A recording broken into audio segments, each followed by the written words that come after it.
Woodvale Park. In 1887, Belfast Corporation purchased land at Woodvale from the Reverend Octavius Glover to establish a public park. The land was generally featureless, apart from the perimeter trees, but a pond was added for interest, and football and cricket pitches provided the action space. Stone gate piers and railings enclosed the boundary. The need for recreational space can be traced to the growth of the Belfast linen industry in the 1850s and 1860s, when people were attracted from the rural areas into the town to work in the linen mills and weaving factories. The people lived in poor quality, high-density housing adjacent to the mills, where overcrowding and insanitary conditions fostered ill health and disease. Reformers saw the provision of public parks as a means of improving the lifestyle in the working-class areas. Woodvale Park was a place to congregate, take part in sport, exercise, relax as a spectator, or just take in the fresh air and enjoy the green space. In later years, band performances were a regular feature, and outdoor boxing tournaments attracted large crowds. The park may attract other more supernatural visitors. This photograph, taken in the early 20th century, appears to show the ghostly shape of a young boy believed to have drowned in the pond. Leisure time was limited. In the flax spinning mills and weaving factories, conditions were harsh.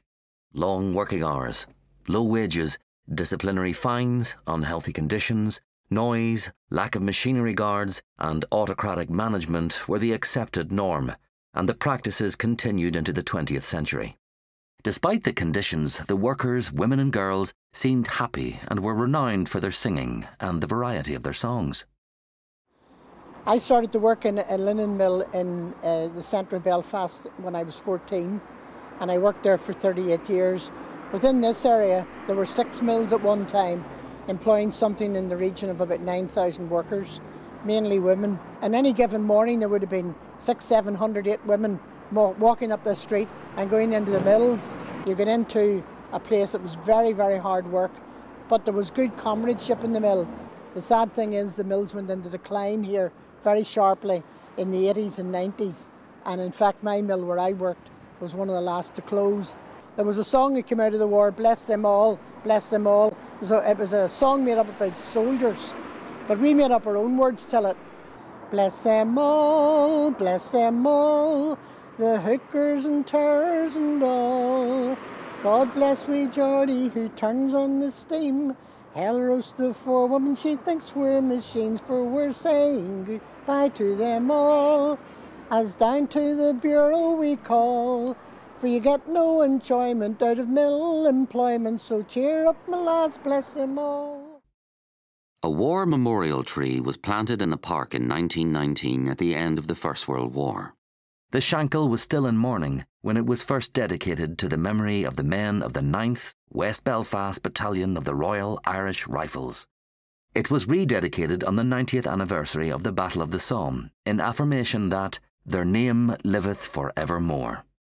The advance at the Battle of the Somme on July the 1st, 1916 of the 36th Ulster Division, which had been recruited from the Ulster Volunteer Force, has been referred to as perhaps the most memorable single episode of the war, and stands as one of the finest displays of human courage in the history of mankind.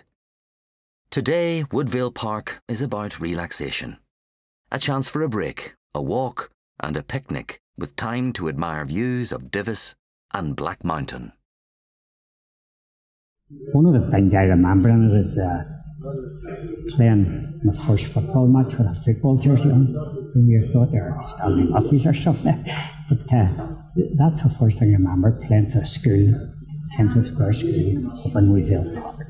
And the pitch we played on was the old pitch, a cinder pitch. And as people called it, the Wembley or the Shankill Road. But it was just an old cinder pitch. On a good summer night, there was nothing as pleasant as sitting on the grass, listening to a band playing.